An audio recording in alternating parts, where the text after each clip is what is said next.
Hi, it's Tim Hagen from Progress Coaching, and welcome to another episode for the Coaching Conversations podcast. Now, we are on Stitcher, we are on iTunes, and multiple different channels. Please check us out. Now, one of the things that you'll get out of our podcast episodes is a lot of content, a lot of strategy. It's not fluff, it's not concept, yet we really want you to engage with the content and let us know your feedback. If you have any questions, feel free to reach out to us. If there's topics you'd love to have us address, we would love to share them with you. Let us know your impact and let us know your feedback. I think one of the greatest things that we can do, especially during this huge AI revolution I think we're all living right now, and that is to really develop self-awareness. Someone was recently asking me at a conference, what do you think is going to be the key? And I said, I think really go back to the basics of self-awareness. I think when I look at people, their willingness to learn, their attitudes, and I still see the statistics going down in terms of engagement in the workplace. And I love the work done by the Gallup organization. Why are things still decreasing? And I still think it goes to the forefront of self-awareness. So if you think about AI and somebody having AI replace human-based coaching, do I think there's value there? Yes, I do.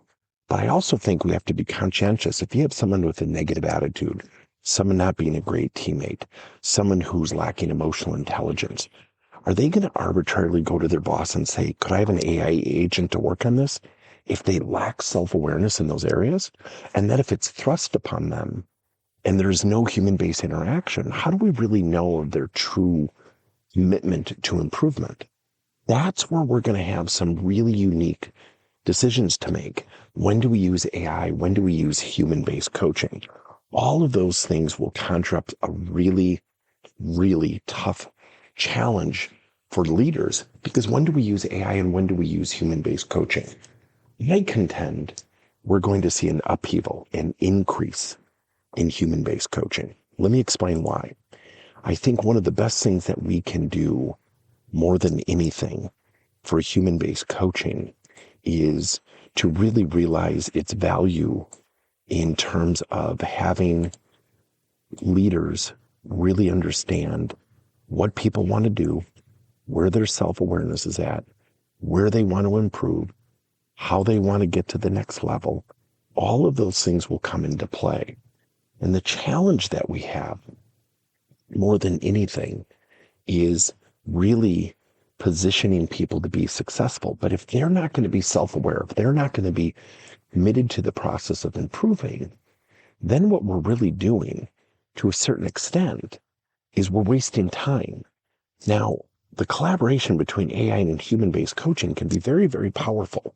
We happen to have coachability courses that has a built-in AI agent that talks directly to the person as it relates to the content if they have questions. Number two, we train managers on how to coach their employees, and we use a proven framework to do so. So this is going to be a very interesting time for us to balance out, when do we use AI, when do we use human-based coaching? Now, there's something else I want to introduce, and that is called asynchronous coaching.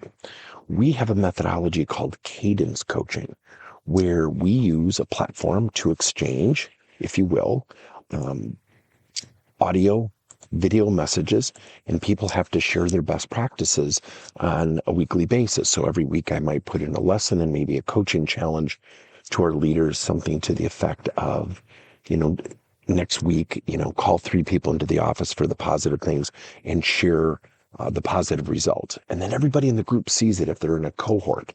And we call it a digital cohort, but the methodology is a combination of human-based and asynchronous coaching. Coaching is changing rapidly, but I go back to the 2 fundamentals of coaching and how we define it. Number 1, it's getting someone to look in the mirror. That is at the heart of self-awareness. Number 2, it's getting people to take action on number 1. And that goes to their willingness. And what is their willingness? And where do they literally sit in that spectrum in terms of their willingness and their want to improve? Recently I was talking to someone who was telling me about, I hate this AI thing. I hate this AI thing. And then all of a sudden, about 6 months later, after some coaching and nurturing, she got into ChatGPT. She's using Claude. and her position got eliminated. But because of that work, they said, we have another position for you. So here's the cool thing that's happening is that people have to change. They have to navigate. They have to adjust. They have to flex. And if they don't, guess what? They're going to be on the outside looking in. And we don't have a lot of time to fight this stuff right now because it's coming so fast, and it's going to provide organizations, really, quite frankly, a competitive position in the marketplace. What are your thoughts?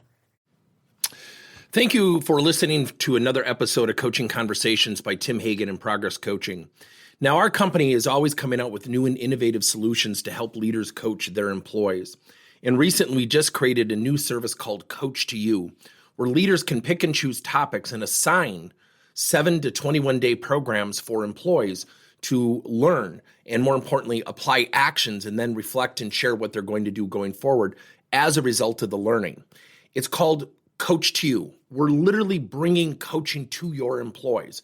If you're intrigued, we'll have a link in each one of our episodes where you can get more information. And again, thank you so much for listening to another episode.